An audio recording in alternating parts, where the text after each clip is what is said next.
तो हेलो बच्चों, नमस्ते। तो स्वागत है हमारे इस नया एवं ताज़ा तरीन वीडियो में। तो आज हम लोग क्लास शुरू करने से पहले 2 लाइनें रखना चाहूँगा, ज़रा गौर फरमाइएगा। कि कहना है, काम करो ऐसा कि पहचान बन जाए, काम करो ऐसा कि पहचान बन जाए, हर कदम ऐसा चलो कि निशान बन जाए। यहाँ ज़िंदगी तो हर कोई काट लेता है, ज़िंदगी जियो इस तरह कि मिसाल बन जाए। ठीक है बच्चों, तो ज़िंदगी अपनी इस तरह से जियो कि एक मिसाल बन जाए, लोग आपकी मिसाल दें कि भैया देखो वो कितना अच्छा काम कर रहा है, और अपने बच्चों को आपका एग्जाम्पल दे करके बताया भैया देखो वो ऐसा कर रहा है, तुम भी ऐसा करो। ठीक है बच्चों, तो अब कुछ इस तरह का मेहनत करो कि मज़ा आ जाए। ठीक है, तो इसी को आगे बढ़ाते हुए हम अपने अगले क्लास की ओर बढ़ते हैं। हम जो है पिछले वीडियो में जो है दांत के बारे में पढ़ चुके थे, और दांत क्या होता है, कितने प्रकार के होते हैं, उसका थोड़ा मोड़ा फोटो बनाकर भी हम आपको दिखा दिए थे। तो हम अभी पढ़ेंगे दांतों की सुरक्षा। दांतों की सुरक्षा बहुत ज़रूरी है बच्चों। आजकल देखो हर घर में ये प्रॉब्लम है कि दांत लेकर के परेशान है, दांत में कीड़ा लग जाता है, दांत में पता नहीं क्या क्या हो जाता है। ठीक है, दांत उखड़वाना, बच्चे को मैंने देखा है कि दांत उखड़वाते हुए, अब 3 साल का 5 साल का बच्चा, उसको भी दांत उखाड़ देते हैं डॉक्टर साहब। तो ये जो है किस कारण होता है, तो हम अपनी दांतों की सुरक्षा नहीं कर पाते अच्छी तरीके से।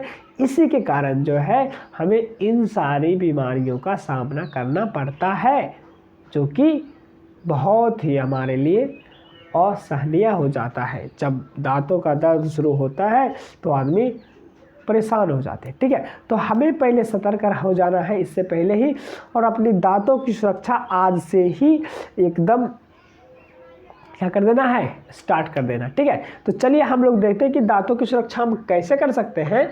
तो हम पढ़ते हैं यहाँ पे क्वेश्चन के माध्यम से। क्या है क्वेश्चन, कह रहा है कि हमें अपनी दांतों की सुरक्षा कैसे करनी चाहिए। ठीक है, तो थोड़ा आज आवाज़ में प्रॉब्लम होगा, चूँकि आज हमको सर्दी हो चुकी है, और कल ही हमें 101.7 डिग्री का बुखार भी था, फिर भी हमने उसमें भी पढ़ाया है। तो चलेगा, समझ में कि थोड़ा आज आवाज़ थोड़ा सा मेरा लो होगा, तो आप मैनेज कर लीजिएगा क्योंकि सर्दी हो। ठीक है, तो हमने आंसर में लिखा है, हमें अपने दांतों की सुरक्षा निम्नलिखित तरीके से करनी चाहिए। ठीक है, हमें अपने दांतों की सुरक्षा निम्नलिखित तरीके से करना चाहिए। कैसे करनी चाहिए, तो हम पहले बार लिखे पहला पॉइंट कि प्रतिदिन सुबह तथा रात में सोने से पहले, सुबह और रात में सोने से पहले अपने दांतों की सफाई नीम के दातून या अच्छे दंतमंजन से करनी चाहिए। मतलब या सुबह उठे उसको अच्छी तरीके से दांत को पहले साफ करिए, या तो आप नीम के दातून है तो बहुत अच्छा है। सबसे अच्छा दातून अगर आजकल का कोई है तो वो है नीम का दातून। यदि नीम का दातून करिएगा शाम सुबह तो मजाल नहीं कि आपका दांत खराब हो जाए। ठीक है, अगर आपका दांत खराब भी है तो आज से आप नीम का दातून सुबह शाम करना शुरू कर दीजिए, आपका दांत बिल्कुल ठीक हो जाएगा।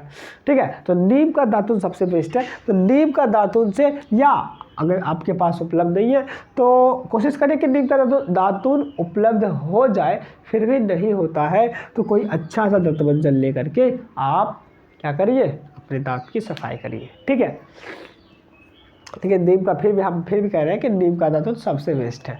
अगर किसी तरह से उपलब्ध हो रहा है तो उपलब्ध कर लीजिए।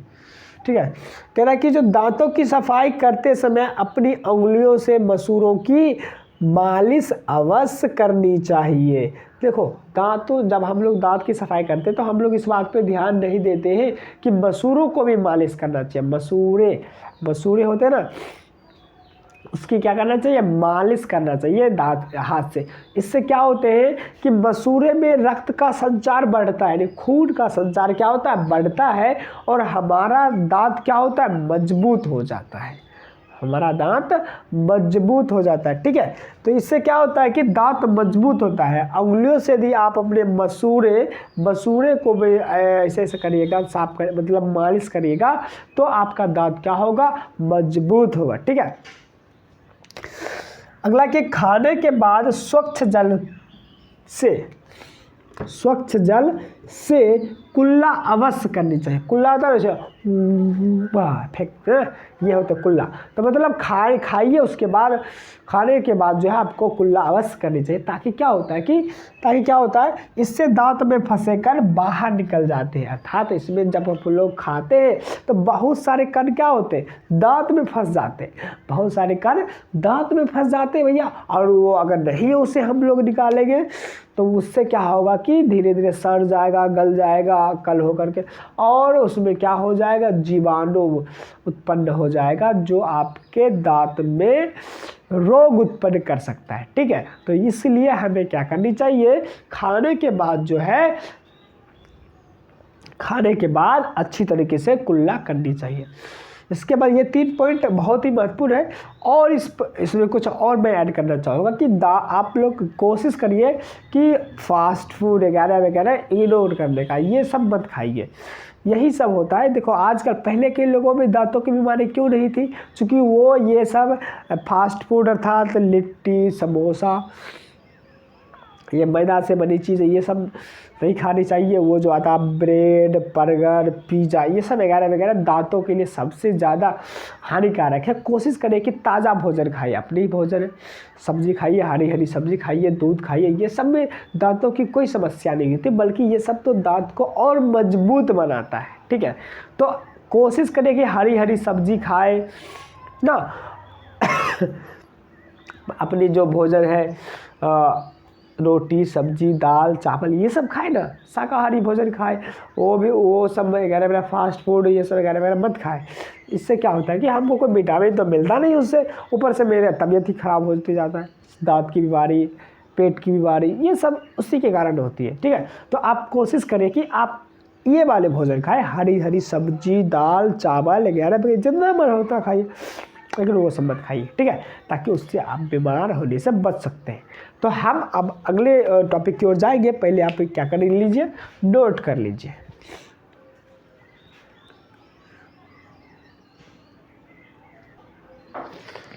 चलो बच्चों, तो हम पढ़ते हैं अगला लार ग्रंथियाँ। ठीक है, तो लार ग्रंथि के बारे में हम लोग पढ़ेंगे कि लार ग्रंथि में क्या क्या होता है। ठीक है,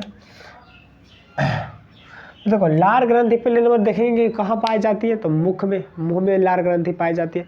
तो पहला क्वेश्चन ये है कि लार ग्रंथियाँ कहाँ पाई जाती है, तो मुख गुहा में, अर्थात मुख में पाई जाती है। और अगला क्वेश्चन है कि मुख गुहा में कितने जोड़ी लार ग्रंथियाँ पाई जाती है, तो मुख गुहा में जो है 3 जोड़ी लार ग्रंथियाँ पाई जाती है। ठीक है, कितना, 3 जोड़ी।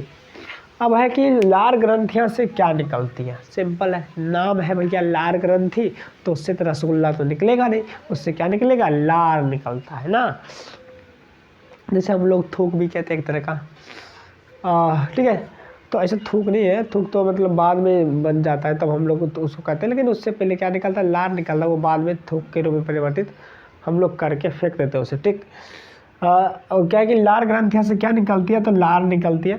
और क्या लार में कौन सा एंजाइम्स होता है, तो एमाइलेज। क्या होता है, एमाइलेज, जो एंजाइम्स का नाम है, जो कि भोजन के पाचन में बहुत मदद करता है। तभी तो हम मुंह में जो है लार को मिला करके अंदर भेजते हैं। लार मिलता है तो उसके साथ साथ ये एमाइलेज नामक एंजाइम भी क्या होता है, भोजन में मिल जाता है। फिर धीरे धीरे धीरे धीरे जा कर के पेट में पहुंच जाता है, फिर वहाँ पे उसका उचित स्थान पर पाचन होता है। ठीक है, यदि लार नहीं मिलेगा भोजन में अच्छी तरीके से, तो वहाँ पे फिर एमाइलेज नामक एंजाइम में नहीं जाएगा भोजन में।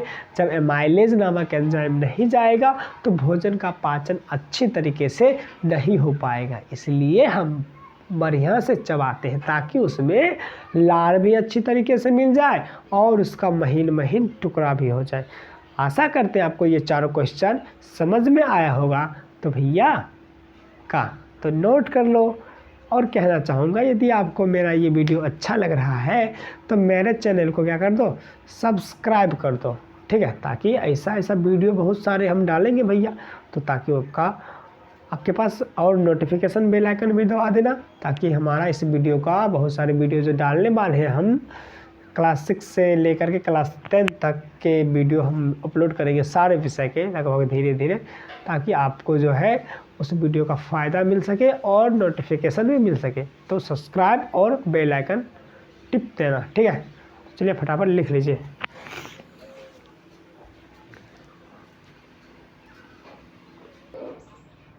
तो अगला टॉपिक हम लोग चलते हैं, ठीक है।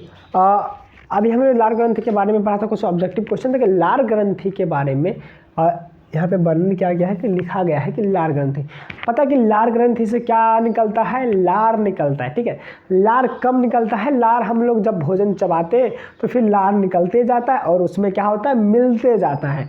अब बात आती है कि क्या भोजन चबाते वक्त ही लार निकलता है, क्या उससे पहले भी निकल सकता है? हाँ, उससे पहले भी लार निकल सकता है। देखते होंगे हम लोग कभी किसी चीज़ का नाम सुनते हैं जो हमें बहुत पसंद होता है, उसके बाद उस समय भी हमारे मुंह से लार निकलने लगता है। जैसे बोलेगा रसगुल्ला और लार निकल गया, मतलब मुंह से क्या होता है, लार निकलने लगता है। जैसे इमली मान लीजिए, देख लिए इस तरह से इमली दिखा दी हम आपको, आपके मुंह से थोड़ा थोड़ा क्या निकलने लगेगा, लार निकलने लगेगा, चूँकि आपको इमली बहुत प्रिय है, ठीक है। और जैसे रसगुल्ला देखते ही मन करता था ऐसा खा ले यार, और उससे क्या लगता है कि मुंह में लार निकलने लगता है, नहीं कहता है। और देख रसगुल्ला देख लार टपक रहा है, देख ले ना, मतलब इस तरह का दिखा देते हैं और कहते हैं कि भैया आपके मुंह से लार निकल रहा है। तो क्या होता है, कभी कभी जो हमें अच्छा लगता है बहुत, उसको देखकर भी हमारे मुंह में लार निकलने लगता है। ज़रूरी नहीं है कि हम चबाएंगे उस चीज़ को तभी लार निकलेगा, पहले भी लार निकल सकता है, ठीक है। इतनी बात आपको समझ में आ गई होगी। अब देखिए, तो पहला क्वेश्चन हमने लिखा, क्या लिखा कि लार ग्रंथियों के बारे में वर्णन करना है। तो वर्णन मतलब थोड़ा सा ही करना है, ज़्यादा नहीं करना है। तो क्या लिखा है, हमारे मुख गुहा में 3 जोड़ी लार ग्रंथियाँ पाई जाती हैं जिनसे लार निकलती हैं, जिनसे क्या निकलती है, लार निकलती है। और लार में एमाइलेज नामक एंजाइम पाई जाती है जो भोजन के पाचन में मदद करती है। और कह रहा है ज्यों-ज्यों हम भोजन को चबाते हैं लार भोजन में मिलते जाता है। समझा क्या, लार भोजन में क्या होता है, मिलते जाता है। सिंपल, जो हम भोजन को चबाएंगे और लार भोजन में क्या होते जाएगा, मिलते जाएगा। इसमें और कुछ एक पॉइंट ऐड करने चाहेंगे हम, जिससे भोजन आसानी से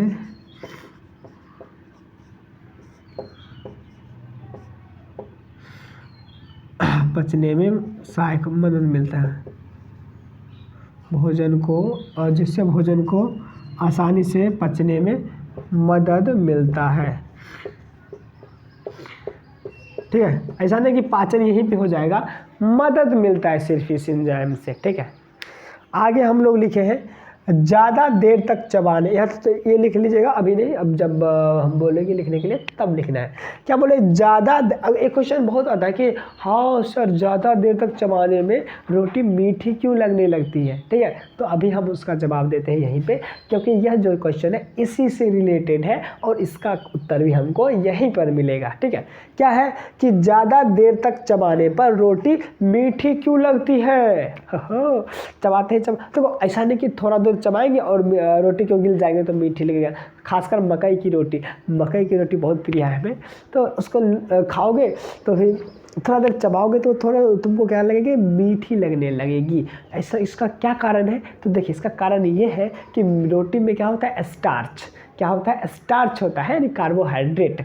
स्टार्च क्या होता है, जब हम उसको चबाते हैं तो क्या होता है, ये जो एमाइलेज नामक एंजाइम है वो स्टार्च का जो है पाचन, ज़्यादा देर तक चबाइएगा तब वो स्टार्च का पाचन कर देता है, यानी रूपांतरण कर देता है माल्टोस में। किस में कर देता है, माल्टोस। और माल्टोस जो है एक शक्कर का ही एक प्रकार है। शक्कर जो होता है मीठा होता है, तो माल्टोस की प्रकृति भी क्या होगी, मीठी होगी, अर्थात माल्टोस भी मीठा होता है, इसलिए हमको मीठापन नज़र आता है और हमको खाने में बहुत मज़ा आता है। हम रोटी बड़े आनंद के साथ खाते हैं, ठीक है।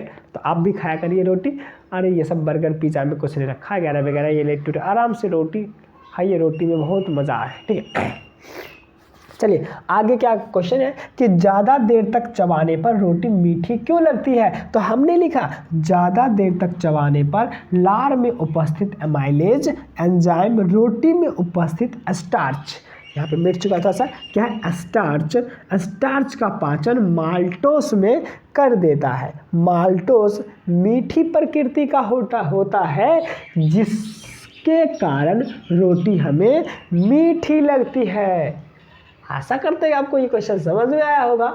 तो आप फटाफट क्या कर लीजिए, इसको अपने कॉपी में छाप लीजिए। तब तक हम तैयारी करते हैं अगले क्वेश्चन की। तो चलिए बच्चों, आगे का जो टॉपिक है ग्रास नली। जैसे कि हम लोग पता है कि मुख गुहा के बाद भोजन कहाँ पर जाता है, तो ग्रास नली में जाता है। ठीक है, तो हम लोग पढ़ेंगे ग्रास नली के बारे में, उस कहाँ से उसका फैलाव कहाँ से कहाँ तक है, उसमें क्या होता है। ठीक है, तो हम लोग पढ़ते हैं ग्रास नली। क्या बोले, पहला क्वेश्चन है मुख गुहा के बाद मुख गुहा के बाद भोजन कहाँ पहुँचता है। तो क्या है लिखे हैं, मुख गुहा के बाद भोजन ग्रास नली में पहुँचता है, जो कि एक तरह का नली होता है। यहाँ से हमने पिक्चर में देखा था, आपको बताया था कि जाकर के देखिएगा आहार नाल का जो भी पिक्चर बनाया था टूटा फूटा, उसी में हमने आपको बताया था कि ग्रास नली कहाँ से कहाँ तक होता है। ठीक है, यहाँ पर कह रहा है कि भोजन के बाद मुख गुहा के बाद भोजन कहाँ पहुँचता है, तो ग्रास नली में। ग्रास नली का विस्तार कहाँ से कहाँ तक है, ग्रास नली का विस्तार जो है कहाँ से कहाँ तक है, अर्थात ग्रास नली कहाँ से कहाँ तक पाया जाता है। तो क्या बोले, ग्रास नली गर्दन से होती हुई वक्ष गुहा में पहुँचती है और अमाशय में खुलती है। अर्थात ग्रास नली गर्दन से होकर के वक्ष गुहा को होते हुए कहाँ पे खुल जाती है, अमाशय में जाकर के खुलती है। समझा, तो ग्रास नली में गर्दन से होते हुए वक्ष गुहा में पहुँचती है और अमाशय में खुलती है। दूसरा क्वेश्चन हो गया। अगला क्वेश्चन हमने लिखा कि ग्रास नली में भोजन ऊपर से नीचे कैसे सरकता है। देखो, ऐसा नहीं कि वहाँ से प्रेशर मारा जाता है सर एक बार भोजन आके के नीचे आ गया, ऐसा तो होता नहीं। तो उसके लिए एक क्रिया होती है संकुचन और शिथिलन। समझ में क्या, तो ग्रास नली में जो है भोजन एकदम धीमे धीमे आता है, ऐसा नहीं कि फटाक से मुंह में गिले फटाक से यहाँ पे पहुँच जाएगा, बहुत धीमे धीमे आता है, धीमे धीमे धीमे। ठीक है, तो कह रहा है कि ग्रास नली में भोजन ऊपर से नीचे संकुचन, जो ग्रास नली में क्या है क्वेश्चन, ग्रास नली में भोजन ऊपर से नीचे कैसे सरकता है, उसको पेट में जाना है ना मुंह से, तो वो कैसे सरकता है, किस क्रिया के द्वारा सरकता है।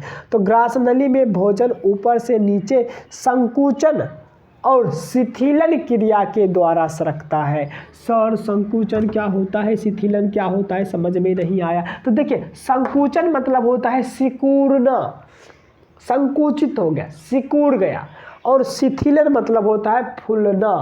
ठीक है, शिथिल हो गया, फूल गया।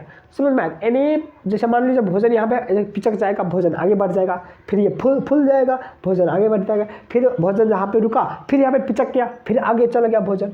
ठीक है, जैसे मान लीजिए कि भोजन हमें यहाँ से गया, यहाँ पे जाके रुक गया, फिर ये गया पिचक गया इस तरह से, तो फिर भोजन को धक्का लगेगा एक तरह का, भोजन आगे बढ़ेगा, फिर भोजन की गति धीमी हो गई, फिर क्या हुआ और ये आगे का भाग फूल गया ताकि भोजन आगे बढ़ सके, फिर फूल गया, देख रहा कि भोजन यहाँ पे रुक गया आकर के, फिर ये पिचक जाएगा और ये आगे का भाग खुल जाएगा, जिससे क्या होगा भोजन आगे बढ़ेगा, फिर जहाँ पे भोजन रुक गया फिर पिचक जाएगा, फिर आगे का भाग खुल जाएगा।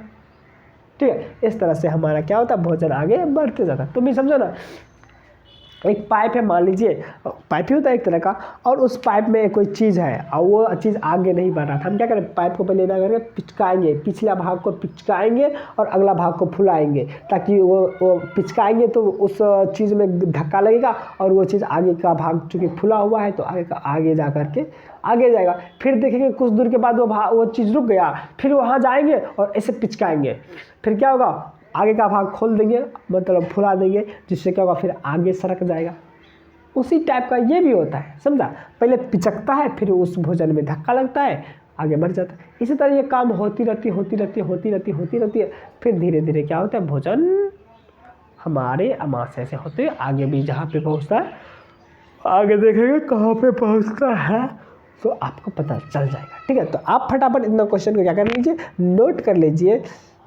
ये अपना क्या है, ये अपना भोजन है। ठीक है, ये अपना क्या है, भोजन, और ये भी अपना भोजन ही है भाई, ये तो रसगुल्ला है नहीं, वही रसगुल्ला ही है।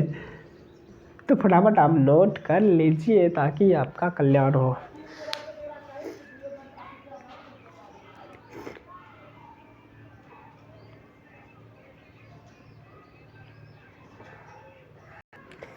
चलिए, ग्रासनली का एक अंतिम टॉपिक बचा हुआ है। ग्रासनली में क्या है, क्रमाकुंजन एक क्रिया होती है, क्रमाकुंजन।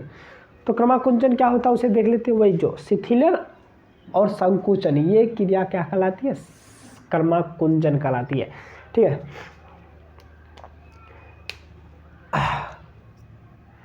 तो यहाँ पे ठीक है, यहाँ पे आंसर यहाँ पे पड़ेगा। तो आगे कह रहा है कि जो क्रमाकुंजन किसे कहते हैं, क्रमाकुंचन किसे कहते हैं। तो आहार नाल में संकुचन एवं शिथिलन की क्रिया बारी बारी से लगातार होती रहती है, जिसे क्रमाकुंचन कहते हैं। क्रमाकुंचन के कारण ही भोजन आहार नाल के एक छोर से दूसरी छोर तक जाता है। सही बात। अभी तुरंत बताए थे ग्रास नली में क्या होता है, भोजन संकोचन और शिथिलन के दौरान। वही ग्रास नली बोलो या आहार नाल बोलो, ग्रास नली तो आहार नाल का ही एक हिस्सा है ना, इसलिए बोला गया कि आहार नाल में जो है संकोचन और शिथिलन, क्योंकि भोजन ऊपर से आ रहा है तो किस क्रिया के द्वारा, संकोचन और शिथिलन के द्वारा। तो इसी क्रिया को बोलते हैं हम लोग क्रमाकुंचन। ठीक है, आशा करते हैं आपको यह समझ में आएगा और इस वीडियो को आपको पसंद आया होगा। यदि आपको यह वीडियो पसंद आया है तो फिर एक बार कहते हैं कि हमारे चैनल को सब्सक्राइब कर लीजिएगा और बेल आइकन का दबा दीजिएगा ताकि आपको हमारी सभी आने वाली वीडियो की नोटिफिकेशन सबसे पहले प्राप्त हो। तो इसी चीज़ के साथ हम लेना चाहेंगे अलविदा, और फिलहाल आप नोट कर लीजिए इस क्वेश्चन को। ठीक है।